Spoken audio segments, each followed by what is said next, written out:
tanda keberuntungan seorang hamba bahwa adalah kebaikan-kebaikannya itu diletakkannya di belakang. Kada diingat lagi, kada dipandang lagi. Dan dia jadikan kejahatan-kejahatan yang pernah dia lakukan di depan matanya. Bila macam itu, ini orang tanda orang beruntung.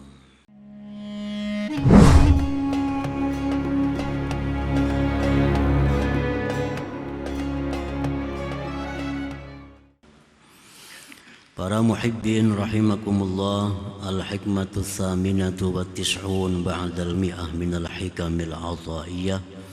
Qala al-imam Ahmad ibn Athaillah as-Sakandari rahimahullah wa nafa'ana bi'ulumihi wa asrarih. Hikmah yang ke-198 dari Al-Hikam. Berkata pengarang Imam Ahmad ibnu Athaillah as-Sakandari rahimahullah, rubbama waradatiz zulamu alaika liyu'arrifaka qadra ma manna bihi alaika. Artinya, kadang-kadang datang kegelapan-kegelapan atas engkau agar memperkenalkan Allah kepada engkau akan nilai sesuatu yang telah Ia berikan dengannya atas engkau. Itulah tarjamah hikmah yang ke-198 ini. Nah, para muhibbin rahimakumullah, andai kata lampu ini selalu menyala, maka kita kada akan merasa nikmatnya terang itu. Namun kadang-kadang lampu ini ada padamnya. Nah, setelah padam, lampu menyala lagi. Nah, disitulah kita tahu nikmatnya terang itu. Jadi Allah padamkan lampu, kemudian Allah nyalakan lagi lampu agar kita sadar betapa besarnya nikmat yang namanya terang itu. Dan tidak lain tujuannya adalah agar kita bertambah cinta kepada Allah Subhanahu wa ta'ala selaku yang memberi nikmat, dan bertambah syukur kita kepada Allah Subhanahu wa ta'ala. Nah, demikian pula nikmat sihat. Kita tidak akan mengetahui betapa besarnya nikmat sihat kalau kita tidak sakit. Nah, begitu kita sakit, kita berobat dengan biaya yang besar, kemudian kita disihatkan oleh Allah. Nah, di situ kita tahu nikmat sihat. Allah kembali sihatkan kita. Artinya apa? Supaya kita mengerti bahwa Allah yang menyihatkan itu, Allah yang memberikan nikmat itu supaya kita cintai, supaya kita syukuri segala nikmat yang diberikannya itu. Jadi setiap datang musibah kepada kita, setiap datang sesuatu yang tidak menyenangkan hati kita, itu tiada lain adalah maksud Allah agar kita sadar bahwa betapa besarnya nikmat afiat, betapa besarnya nikmat taat, betapa besarnya nikmat kekayaan yang diberikan Allah kepada kita. Nah, para muhibbin rahimakumullah, rubbama awradallahu alaika al-ghafalati wal ma'asi fataghraqu fi biharihima thumma yunkizuka minhuma lita'rifa qadra ma manallahu bi 'alaika minar rahmah wal hidayah wat taufiq fatazdadu mahabbatan wa syukran lillahi ta'ala. Kadang-kadang Allah Subhanahu wa ta'ala mendatangkan atas kita kelalaian-kelalaian, kemaksiatan-kemaksiatan. Kadang-kadang kita lupa kepada Allah. Kadang-kadang kita berbuat maksiat, menantang Allah. Allah datangkan kepada kita maksiat, kelalaian, kita tenggelam dalam lautannya, lautan maksiat. Kita tenggelam dalam lautan kelalaian. Nah, kemudian Allah selamatkan kita. Allah selamatkan kita dari keduanya itu, kelalaian dan maksiat. Diberinya kita tobat. Nah, agar kita mengenal kadar nilai sesuatu yang Allah berikan atas kita daripada rahmat, hidayah dan taufik Allah. Selama kita taat, kita kadang mengenal apa itu hidayah Allah. Selama kita taat, kita kadang merasa nikmat taufik Allah. Nah, begitu kita jatuh dalam maksiat, jatuh dalam kelalaian, di waktu yang berikutnya Allah selamatkan kita. Kita kembali bangkit jadi orang yang baik. Nah, di situ kita kenal hidayah Allah. Di situ kita kenal taufik Allah Subhanahu wa ta'ala. Nah, maka dengan itu bertambahlah cinta kita kepada Allah. Bertambah syukur kita kepada Allah Subhanahu wa ta'ala. Jadi itu tujuannya. Kita sakit, sihat, bertambah cinta mestinya kepada Allah. Tambah syukur. Nah, dahulu kita sakit, miskin, kada berduit, sekarang mampu. Nah, hendaknya tambah cinta kepada Allah. Tambah sayang, tambah syukur kepada Allah Subhanahu wa ta'ala. Nah, para muhibbin rahimakumullah. Ibtila'ul abdi bil ma'siyati taratan yakunu tarda wa taratan ta'diba wa taratan taqriba. Dibalakannya seorang hamba dengan maksiat. Maksiat itu bala, disebut bala. Apabila orang jatuh dalam maksiat, berarti dia kena bala. Kena bala. Karena bala bukan arti jasmani, tapi yang kena bala itu rohaninya. Orang yang jatuh dalam maksiat itu rohaninya kena bala. Dibalakannya seorang hamba dengan maksiat kadang-kadang itu pengusiran dari hadrat Allah. Nah, orang yang berbuat maksiat itu bisa diartikan merupakan pengusiran Allah terhadap dia daripada majelis Allah.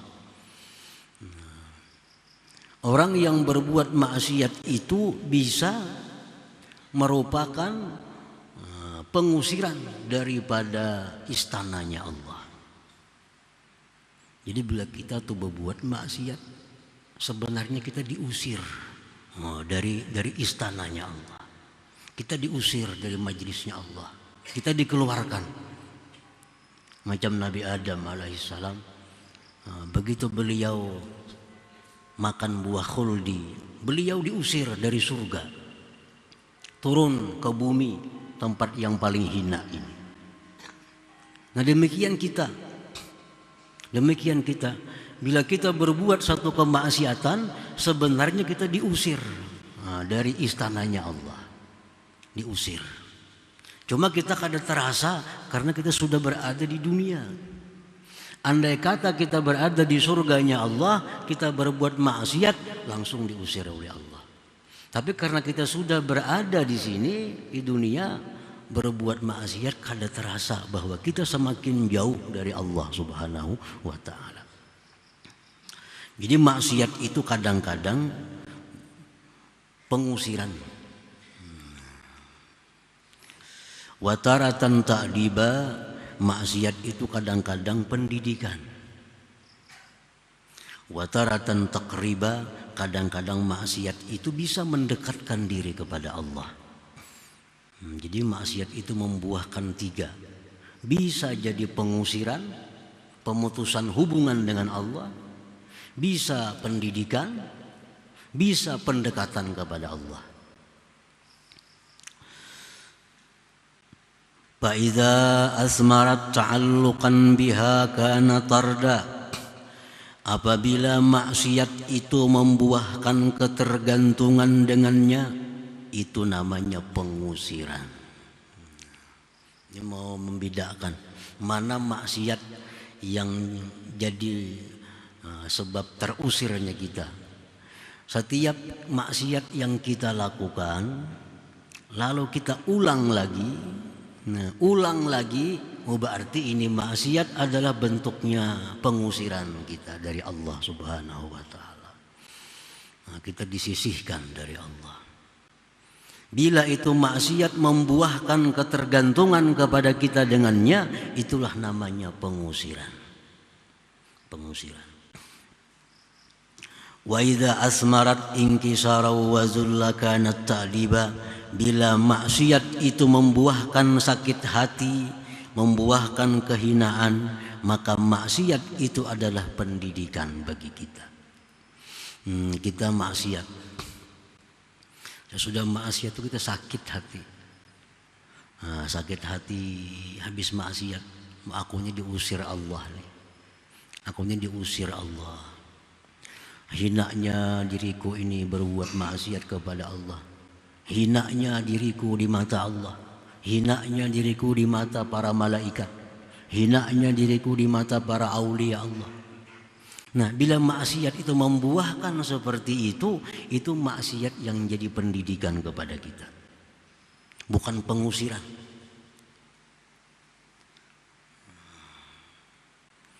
Wa idza asmarat inabatan kanat taqriba.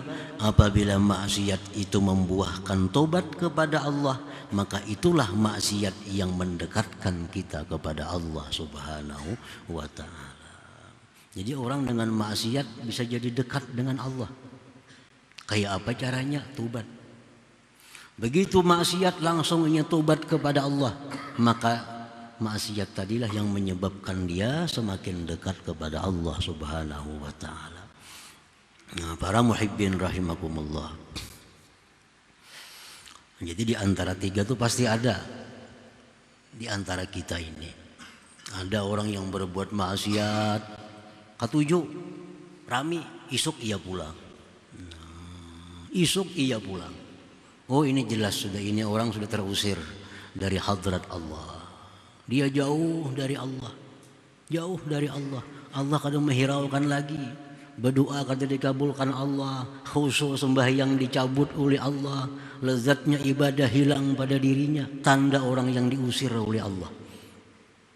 Kalau jauh mencari tandanya, apakah kita termasuk orang yang dekat dengan Allah? Termasuk orang yang diusir oleh Allah? Bila kita beribadat nyaman, tenang, oh Allah masih dekat dengan kita. Bila beribadah susah, beribadah panat, beribadah uyuh, tanda kita jauh dari Allah Subhanahu wa taala. Para muhibbin rahimakumullah. Wa qad warada, sungguh mendatang hadis dari Rasulullah sallallahu alaihi wasallam, annal 'abda la yudhnibu fayadkhulu bihil jannah. Rasulullah bersabda bahwa seorang hamba itu berbuat dosa, maka masuklah dia dengan sebab dosa itu ke surga. Nah, ya Rasulullah, ada seorang hamba berbuat dosa, dengan dosa itulah dia masuk surga. Faqila kaifa dzalik ya Rasulullah? Ya sahabat, bagaimana bisa demikian wahai Rasulullah? Orang berdosa masuk surga. Qal, Rasulullah menjawab, yakunu nasba ainai taiban minhu para hatta yadkhulal jannah. Ujar Nabi, orang berbuat dosa, lalu dosa itu selalu ada di matanya. Dia tobat kepada Allah, dia lari dari dosa itu, akhirnya dia sampai ke surganya Allah Subhanahu wa ta'ala. Nah, para muhibbin rahimakumullah, ini maksiat ini kalau kita tobat itu diganti dengan pahala. Bukan hanya dihapus. Orang misalnya hari ini mencuri, Mencuri ditulis sebagai satu dosa. Esok harinya tobat kepada Allah, minta ampun, dibolehkannya barang curiannya, dihapus Allahnya mencuri tadi, diganti dengan pahala. Diganti dengan pahala. Jadi makin banyak dosa-dosa yang kita tobat itu makin banyak pahala. Makin besar dosa yang kita tobat makin besar lagi pahalanya. Jadi tobat itu bukan hanya sekedar menghapus dosa, tapi menjadikan dosa itu pahala dibalik oleh Allah. Nah, jadi ada orang berbuat dosa masuk surga. Artinya apa? Dia berbuat dosa lalu tobat. Nah, tobat lari dari dosa tadi, akhirnya dia masuk surga. Qala ba'duhum, berkata sebagian ulama sufi, innal abda la ya'malu dzamba fayadkhulu bihil jannah wa ya'malul hasanah fayadkhulu bihan nar. Sebagian ulama sufi berkata bahwa seorang hamba berbuat dosa maka masuk surga dia dengan dosa itu, dan seorang hamba berbuat kebaikan maka masuk neraka dia dengan kebaikan itu. Ada orang berbuat kebaikan masuk neraka, nah berbuat dosa masuk surga. Qalu wa kaifa dzalik, bagaimana yang demikian itu? Qal, berkata ba'duhum tadi, ya'malul khati'ah fala tazalu nasba 'ainai kullama dzakaraha baka wa nadima wa taba wastaghfara wa anaba ilallah wa dhalla lahu wankasar wa amila a'malan fatakunu sababar rahmah fi haqqih.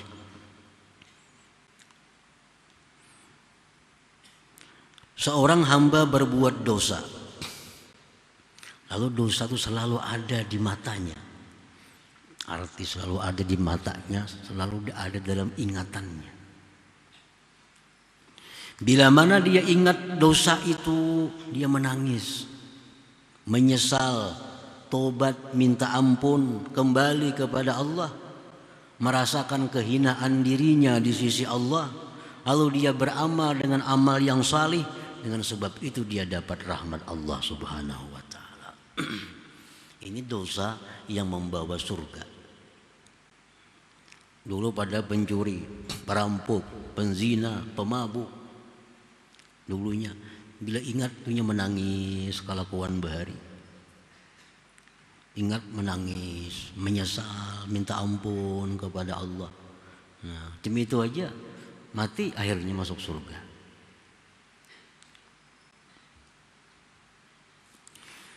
Wa ya'malul hasanah fala tazalu nasba 'ainaihi yamunnu biha wa yura'i biha wa ya'taddu biha 'ala rabbih wa 'alal khalq wa yatakabbaru biha wa yata'ajjabu minan nas kayfa la yu'azzimunah wa la yukrimunah fala tazalu hadhil umur bihi hatta tudkhilahun nar.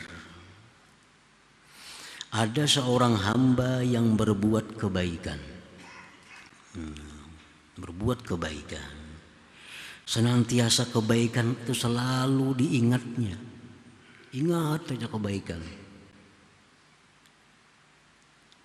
Dia sebut-sebut dengan kebaikan itu. Dia riakkan kebaikannya itu. Dia sombong dengan kebaikan itu.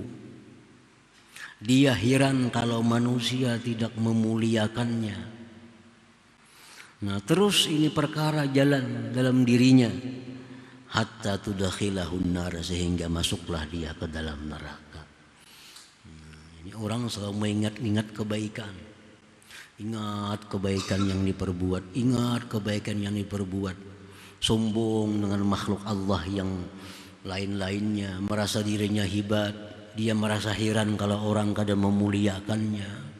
Dia merasa heran kalau Allah kadang mengabulkan doanya. Nah, terus berjalan dalam dirinya demikian, akhirnya kebaikan itu membawa dia ke dalam api neraka. Nah, para muhibbin rahimakumullah. Jadi artinya kebaikan itu macam kita membuang batu di laut. Nah, begitu kita perbuat kebaikan, buang batu ke laut. Jadi ingat lagi. Jangan diingat lagi. Setiap kebaikan yang kita ingat-ingat tanda kalau diterima oleh Allah. Jadi berbuat baik ingat terus. Ingat dia berbuat tanda kalau diterima Allah. Kalau kebaikan itu diterima Allah, hilang dari ingatan kita. Hilang dari ingatan. Itu salah satu alamat tanda amal yang diterima Allah, bahwa amal itu kada ingat lagi. Kada ingat lagi. Tanda dosa yang diampuni oleh Allah, dosa yang selalu kita ingat. Nah, dosa yang selalu kita ingat itu tanda dosa yang sudah diampuni oleh Allah. Tapi dosa yang kita kada ingat lagi itu tanda belum diampuni oleh Allah Subhanahu wa taala. Para muhibbin rahimakumullah, qala ba'duhum, berkata sebagian ahli sufi lagi, alamatus sa'adah an takuna hasanatul abdi khalfa dhahrih wa sayyi'atuhu nasba ainai. Tanda keberuntungan seorang hamba bahwa adalah kebaikan-kebaikannya itu diletakkannya di belakang. Kada diingat lagi, kada dipandang lagi. Dan dia jadikan kejahatan-kejahatan yang pernah dia lakukan di depan matanya. Bila macam itu, ini orang tanda orang beruntung. Namun kebaikannya kada ingat lagi, apa yang telah diberikannya, apa yang telah disumbangkannya, apa yang telah diamalkannya, kada ingat. Kalau soal dosa ingat benar, ingat benar lawan dosa. Nah, ini orang tanda beruntung. Arti beruntung tanda ahlul jannah, tanda orang ahli surga ini. Wa alamatus syaqawah, dan tanda celakanya seseorang. Tanda celakanya seseorang, ay yaj'ala hasanatih nasba ainai wa sayyi'atih khalfa dhahri. Dia jadikan kebaikan itu di depan matanya. Dia jadikan dosa di belakangnya. Ingat terus lawan kebaikan. Oh, ini suah aku beri dulu nih. Ini suah juga aku beri. Ini suah juga aku beri. Ingat terus.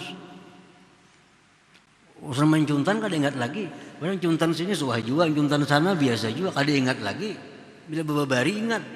Ini sudah alamat syakawah. Nah, urusan maksiat kada tapi ingat. Urusan baik selalu ingat. Nah, itu min alamati syakawah, tanda orang ini syakawah, bakal penghuni neraka artinya.